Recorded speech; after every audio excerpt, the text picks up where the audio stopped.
cadre de la formation continue des profs de Kodesh, de pouvoir débuter cette année, puisque c'est quelque chose qu'on a amorcé à plusieurs reprises et qu'on veut reprendre maintenant, de débuter cette année par vraiment une problématique et un questionnement lié à l'actualité.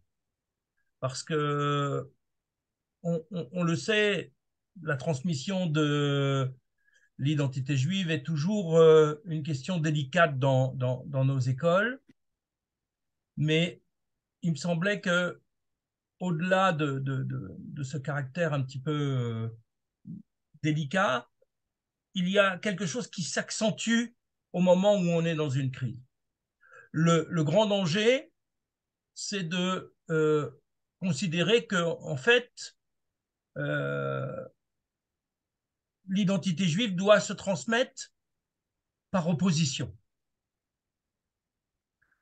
C'est-à-dire, elle doit se transmettre en considérant que l'identité juive est la meilleure de toutes, que les autres sont pas bonnes, qu'il y a que la nôtre qui est bonne, etc. Tout un ensemble de choses qui bien sûr se font souvent, mais ne sont pas fiables, sont pas solides, sont pas vraiment crédibles. Pourquoi? Parce qu'on le sait bien, lorsque nos élèves sortent de l'école juive, ils rencontrent d'autres cultures, d'autres manières de penser, d'autres manières de vivre, d'autres individus qui parfois réfléchissent autant qu'eux, euh, ont des idées qui peuvent aussi être importantes. Et lorsqu'on a construit son identité sur la critique de l'autre, lorsqu'on se rend compte que l'autre ne correspond pas à cette critique qui est souvent simpliste, alors notre propre identité est fragilisée. D'un autre côté, lorsque, comme aujourd'hui, on est attaqué, attaqué dans notre existence, dans notre vie propre, quand on se situe euh, face à des barbares, alors on a l'impression qu'il faut avoir un comportement en écho à celui qu'on est en train de subir. Et que nous aussi, pour pouvoir nous défendre, pour pouvoir euh, être à la hauteur de la situation, il faudrait qu'on se transforme en, en barbare ou en je ne sais quoi d'autre. Et à partir de ce moment-là, on est dans une situation encore pire. C'est-à-dire que notre identité se construit sur des fondements qui sont des fondements négatifs. C'est-à-dire des fondements qui, à un moment donné, parce qu'on regarde mal l'autre, vont détruire notre intériorité. Le mal qui sort de notre regard, le mal qui sort de notre bouche, nous atteint nous aussi. Il n'est pas neutre. Ce que l'on dit en permanence dans sa bouche, c'est ce qu'on finit par penser. Et donc, il y a toute une interrogation sur la place du peuple juif, le rôle du peuple juif. Et cette question que j'ai voulu qu'on aborde ce soir avec nos deux intervenants, comment essayer de construire avec nos jeunes une identité juive de manière positive, particulièrement dans le contexte dans lequel on vit. On le sait depuis la seconde intifada, le niveau, utilisons un mot large, le niveau de racisme des juifs, y compris dans les écoles juives, a augmenté. Parce que lorsqu'on se sent attaqué, lorsqu'on est attaqué, on considère l'autre comme un ennemi. Mais en même temps, c'est pas ce que nous voulons. On ne peut pas reprocher aux autres, comme on l'a vu dans la manifestation hier, d'être antisémites, donc racistes, et le devenir nous-mêmes. Donc c'est cette question que j'ai voulu poser à nos deux intervenants, deux éducateurs, mais aussi de rabbinim, de penseurs, qui sont au cœur de cette problématique. Comment eux, chacun avec leur regard, d'un côté le Rav Shoshana, qui était, avant de faire son alia, rabbin de Charenton, et qui est maintenant en Eretz Israël, donc dans un territoire auquel on est très attaché, mais qui en même temps est un territoire extrêmement fragilisés aujourd'hui par les attaques. Et de l'autre côté, Rav Tayeb, Dayan de Vincennes, qui a aussi une expérience à la fois de l'enseignement et une connaissance qui doit permettre à nos deux spécialistes aujourd'hui de venir enrichir cette réflexion. Comment font-ils, eux, pour continuer à transmettre aux jeunes juifs une identité positive, c'est-à-dire une identité qui ne se fonde pas sur la critique de l'autre et qui ne se fonde pas sur le rejet de l'autre, parce qu'on n'oublie pas que la fonction du peuple juif, sa mission, c'est une mission universelle. Donc comment être juif, pleinement juif, malgré la situation actuelle, tout en continuant à considérer que notre mission, elle a quelque chose à faire avec les juifs au premier niveau, bien évidemment, mais aussi, j'allais dire autant, mais je ne vais pas mettre de qualificatif de degré, mais aussi, elle a affaire avec les non-juifs. Donc, Rav Tayeb, je vous propose de prendre le relais. J'ai remis un petit peu le cadre. J'espère que ça correspond. J'ai développé un petit peu plus, mais ça correspond à peu près à notre échange de départ. Et nous sommes tout à fait à votre écoute pour recueillir vos enseignements et vos réflexions. Merci Merci. d'avoir accepté déjà de participer à cette soirée de formation et de réflexion. Merci à vous, aussi Petit Oyon et Khazak, pour votre réflexion, votre manière de s'approfondir et la recherche de se émettre et surtout cette clairvoyance, cette fluidité dans vos propos. Et bonjour à tout le monde. Est-ce que je serai à la hauteur de répondre à une telle question? Je ne sais pas. Et parce que c'est quelque chose de très profond, mais dire ce que j'ai à dire, et après, chacun décidera, il fera avec ce que j'ai dit, ce qu'il voudra en faire. Mais je voudrais, si vous me permettez, une petite réflexion importante. Vous savez que chaque chose sur Terre se partage en deux.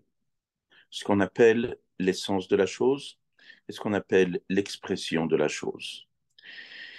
D'une manière générale, ce que nous voyons, on voit toujours ce qu'on appelle l'expression. On ne voit jamais l'essence de la chose, on voit toujours l'expression de la chose. Et c'est ce que nous vivons avec ce que nous vivons. Comme par exemple, prenons l'amour. Quelqu'un a déjà vu de l'amour? On ne voit pas aimer. Qui voit aimer? On ne voit pas aimer. Ce qu'on voit, c'est l'expression de l'amour. Comme par exemple, aider quelqu'un, c'est parce que je l'aime, je l'aide. Lorsque j'aime mes enfants, alors je peux leur acheter quelque chose, je peux leur faire un baiser. Mais ce que nous voyons, ce n'est pas l'amour. Acheter un cadeau à un enfant, acheter un cadeau à sa femme parce qu'on aime sa femme, acheter un cadeau ou aider sa femme ou aider ses enfants, c'est de l'amour, mais on ne voit pas l'amour, on voit que l'expression. Même chose lorsqu'on parle de la crainte. Lorsqu'on a peur, alors on se cache. Mais se cacher, ce n'est pas la crainte. Lorsqu'on a peur, on tremble, mais trembler, ce n'est pas la crainte, c'est l'expression de la crainte. Et d'une manière générale, tout ce que nous voyons, on voit toujours qu'une expression. Lorsque vous regardez une table, on ne voit pas la table, on voit l'expression de la table. C'est quoi l'expression de la table? C'est sa grandeur. Elle fait 1 mètre, elle fait 2 mètres. De quelle matière elle est faite? Elle est faite en bois ou elle est faite en fer? Ou elle est haute ou elle est petite? Mais on ne voit jamais une table pure, une vraie table intrinsèque. Donc chaque fois qu'on aborde quelque chose, on est toujours en train de voir l'expression. La problématique est, c'est que chaque fois qu'on voit une expression, cette expression peut nous emmener à une erreur. C'est quoi l'erreur que l'expression peut nous... Une de ces erreurs est une erreur simple. C'est que tout simplement, lorsqu'on voit, on capte une expression, cette expression peut être, entre guillemets, et pas le fond. Par exemple, imaginez-vous un homme qui a vu une table. Il a vécu dans un endroit où les tables étaient dans un endroit où il n'y avait que du bois. Donc pour lui, une table, c'est en bois. Donc lorsqu'il voit une table, c'est du bois et c'est ça qui forme la table. Il arrive dans un autre endroit où il n'y a pas de bois, il y a de la pierre. On lui dit, tu as vu la table? Non, non, il n'y avait pas de table là-bas. Pourquoi il n'y avait pas de table? Parce que puisqu'il n'a que capté que l'expression, et l'expression, c'est le bois qui fait partie de cette expression, donc il dit, j'ai pas vu de table. Ça, c'est pas la fin du monde. Ça, c'est déjà une problématique, mais ça est beaucoup plus profondément. Comme par exemple, imaginez-vous un enfant qui a besoin d'affection. Un enfant qui recherche de l'affection. Seulement, vous savez bien comment c'est un enfant. Un enfant n'est pas toujours capable de dire à son papa, à sa maman, papa, tu peux t'asseoir, je voudrais te parler 2 minutes. Tu sais que je suis profond manque d'affection et j'ai besoin que tu me prennes dans les bras, que tu me parles. Il ne sait pas faire comme ça. Donc, qu'est-ce qui peut arriver? Que l'enfant, tout simplement, va se retrouver à faire une bêtise pour qu'on puisse le regarder. Qu'est-ce que dit le papa? Il s'énerve sur l'enfant. Ah, encore une bêtise, va dans ta chambre, je ne veux pas te voir. Donc, concrètement, qu'est-ce qu'on a capté? On a capté l'expression. L'expression était une erreur, une bêtise. Et qu'est-ce qu'on a fait? On est arrivé au contraire de ce qu'on avait besoin. Ce que l'enfant avait besoin, c'est un regard. Qu'est-ce qu'on vient de faire? On vient tout simplement de dire à l'enfant, quitte la maison, quitte la pièce et va dans ta chambre. Juste, il y a quelqu'un qui a laissé son micro, qui est un petit peu, c'est un peu difficile si ça ne vous dérange pas. Et donc, ce que je veux dire de cela, c'est que concrètement, chacun d'entre nous, lorsqu'il aborde quelque chose, il capte toujours cette expression. Le travail à chacun d'entre nous est d'être capable de capter le fond. Et lorsqu'on capte le fond, on gagne beaucoup de choses. La première chose qu'on gagne, c'est qu'on peut naviguer dans le temps, on peut naviguer dans l'espace, on peut naviguer dans l'esprit. Imaginez-vous un papa, il y a une Mishnah, un père a un devoir d'enseigner à son enfant un métier. Donc le père habite dans un pays où le métier, c'est de vendre des tapis. Il arrive dans un endroit où il n'y a pas de tapis. Donc, qu'est-ce qu'il fait l'enfant? L'enfant est perdu, il n'a plus de parnassa. Il ne sait plus comment travailler. Par contre, pourquoi? Parce que le père lui a appris l'art de vendre un tapis. Mais un tapis, vendre un tapis n'est qu'une expression. C'est quoi le fond? C'est d'être capable de vendre ou d'acheter. Si le père enseigne à son enfant l'art de vendre ou l'art d'acheter, ça change quoi qu'il va y changer de pays? Dans le pays où il était, l'art d'acheter, l'art de vendre, c'était un tapis. Il a changé de pays. Alors, c'est plus un tapis, c'est des tomates, ça peut être un cocon, ça peut être des chaussures, ça peut être des kilomètres, des kilogrammes ou des kilowatts. C'est pas important. Pourquoi? Parce que l'enfant a capté un fond. Et d'une manière générale, ce que nous enseignons, ce que nous vivons, est toujours l'expression. Lorsqu'une personne commence à apprendre et capter le fond, comme je viens de vous dire, il commence à être libre. Il commence à être libre parce qu'il n'est plus limité dans un domaine. Il peut, il peut passer d'un domaine à l'autre parce que le fond est égal dans plusieurs domaines. La même chose, sa compréhension de la situation elle va être complètement différente. Comme je vous ai dit tout à l'heure, il aborde une situation, il la comprend d'une certaine manière parce que il s'est trompé. Pourquoi il s'est trompé? Parce qu'il a vu l'expression de la chose. Donc, lorsqu'une personne capte que l'expression de quelque chose, alors avec le temps, il va se tromper. Et deuxièmement, il va se retrouver bloqué et figé dans l'endroit où il était. Et c'est pour ça qu'on voit que beaucoup de personnes, lorsqu'ils ont reçu des éducations, ils ont reçu certaines valeurs, dès qu'ils sont passés dans autre chose, ils ont commencé à se perdre. Pourquoi? Parce qu'ils n'ont plus trouvé leur repère. Pourquoi ils n'ont plus trouvé leur repère? Parce que ce qu'on leur a enseigné n'était pas le fond.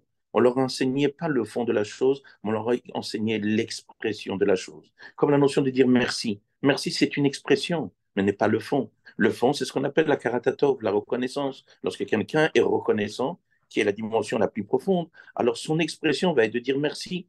Un, c'est de dire merci dans ce langage, et des fois, ça peut être un gestuel. Chaque pays aura son expression différente. Mais qu'est-ce qu'on a enseigné ici? On a enseigné cet akarat atov.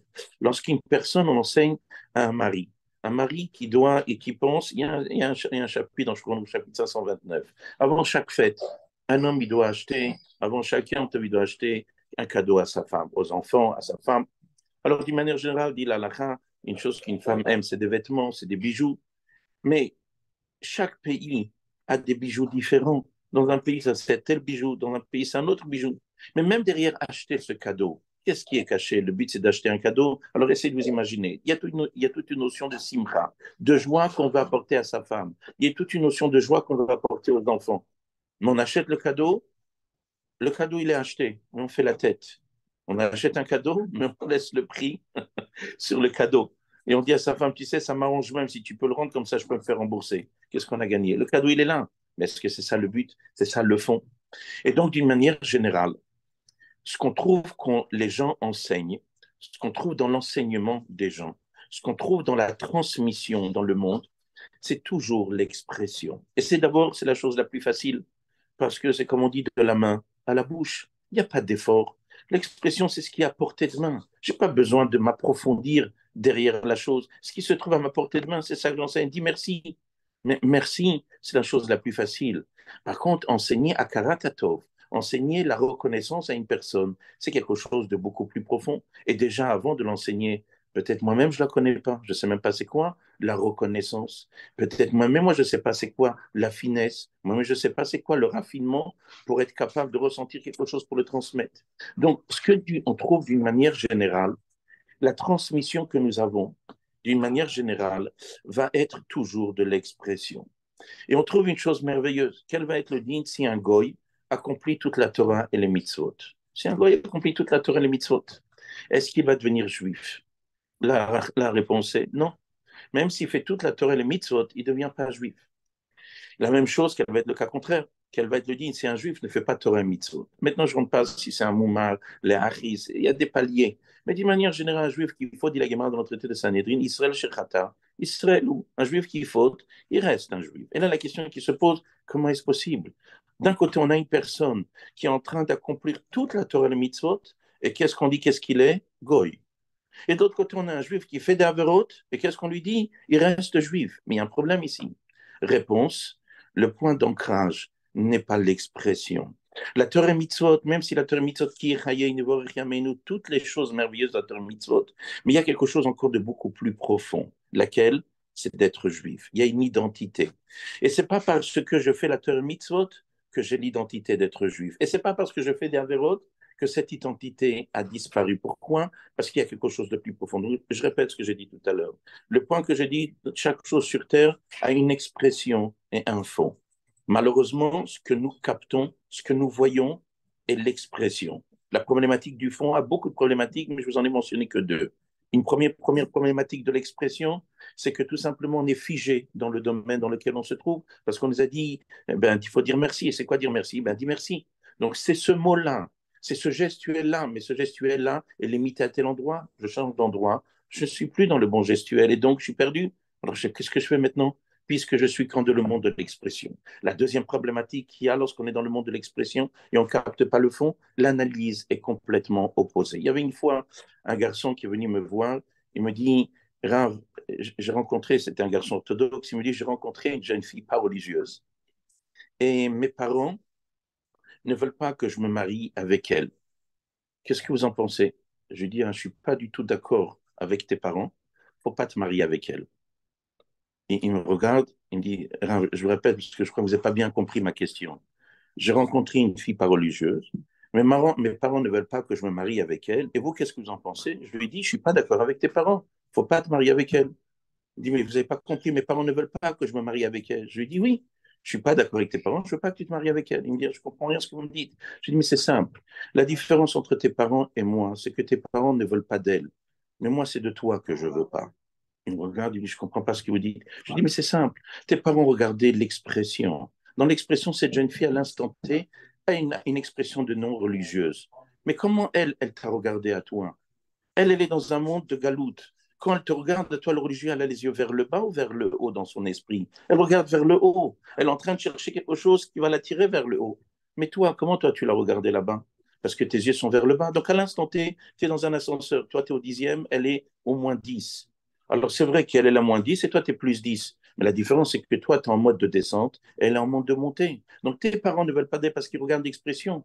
Mais la problématique avec toi, c'est que moi, je regarde le fond. Et dans le fond, c'est toi qui n'es pas dans le bon mouvement.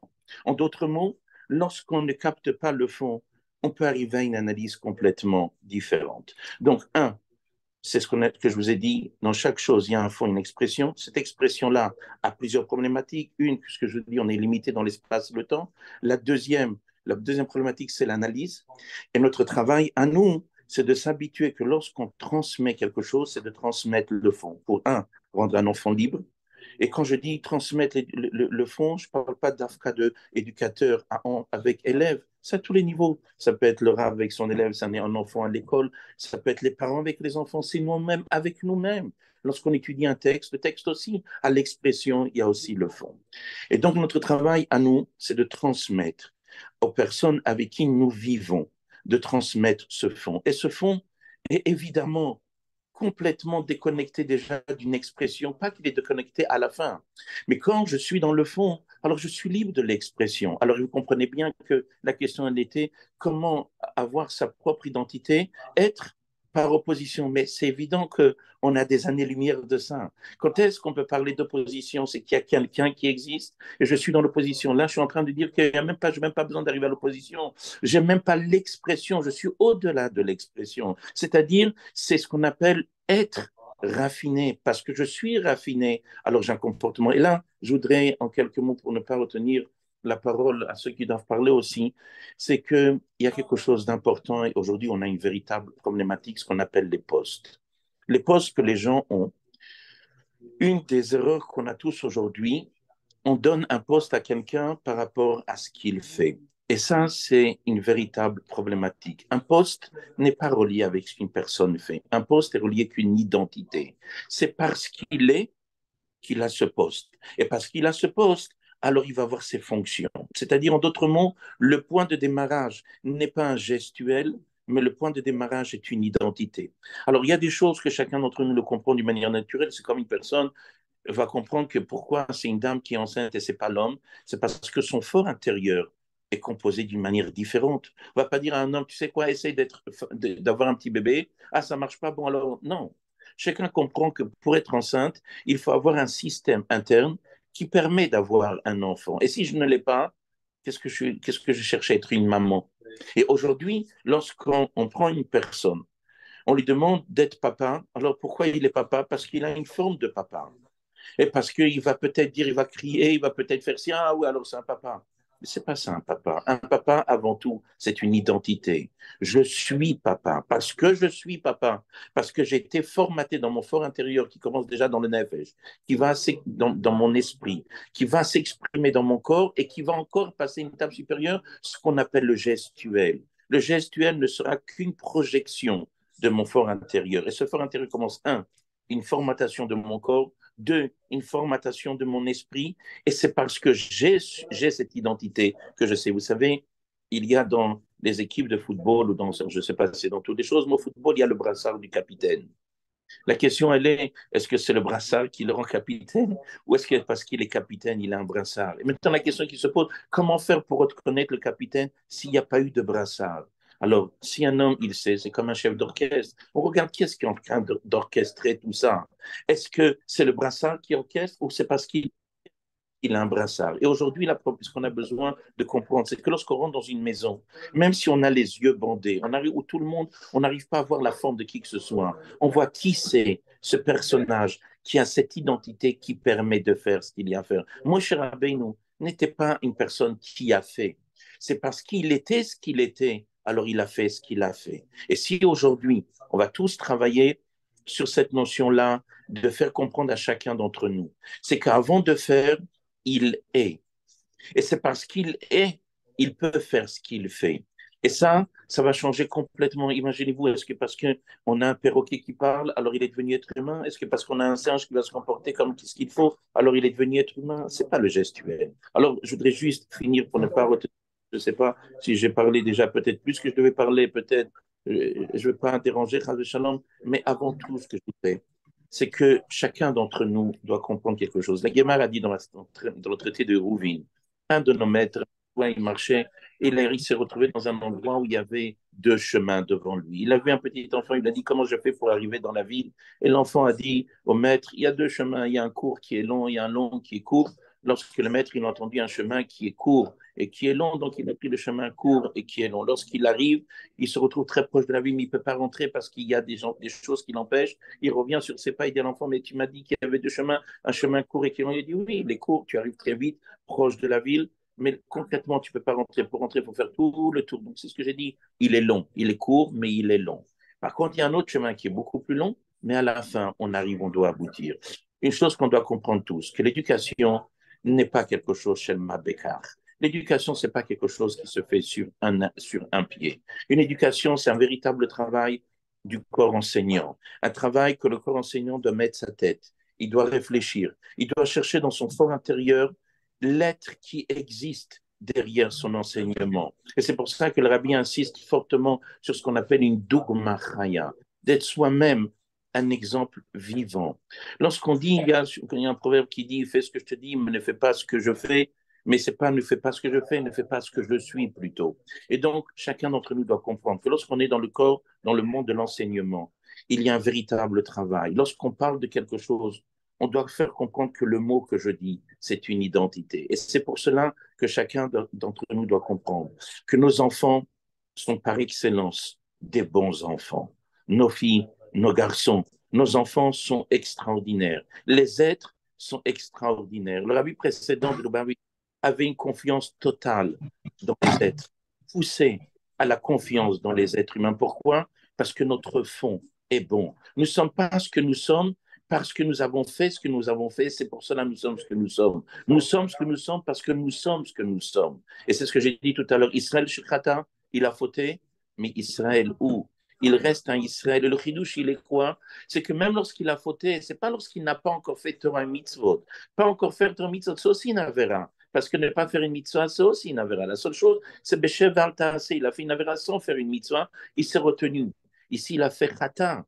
Il a même fait quelque chose qu'il ne fallait pas faire. Mais la réponse est que dans son fort intérieur, il a quelque chose de différent. Lorsqu'on prend du verre, on le casse, on ne peut pas casser du verre.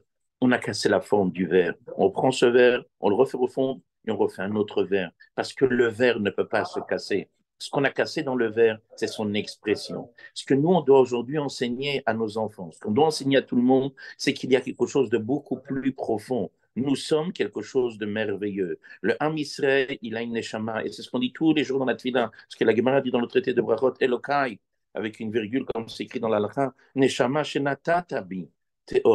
L'identité d'un juif par excellence, c'est cette neshama. Et cette neshama, elle est intouchable. Et cette neshama, c'est elle qui passe de génération en génération. Et même lorsqu'elle faute, elle est toujours présente. Et c'est pour cela que dans chaque génération, on a essayé de nous anéantir, comme on dit dans l'Agada, le chol d'Orvador, on dit malenu le chalotenu. Et pourquoi on dure? Pourquoi on reste? Alors, on n'est pas le plus nombreux.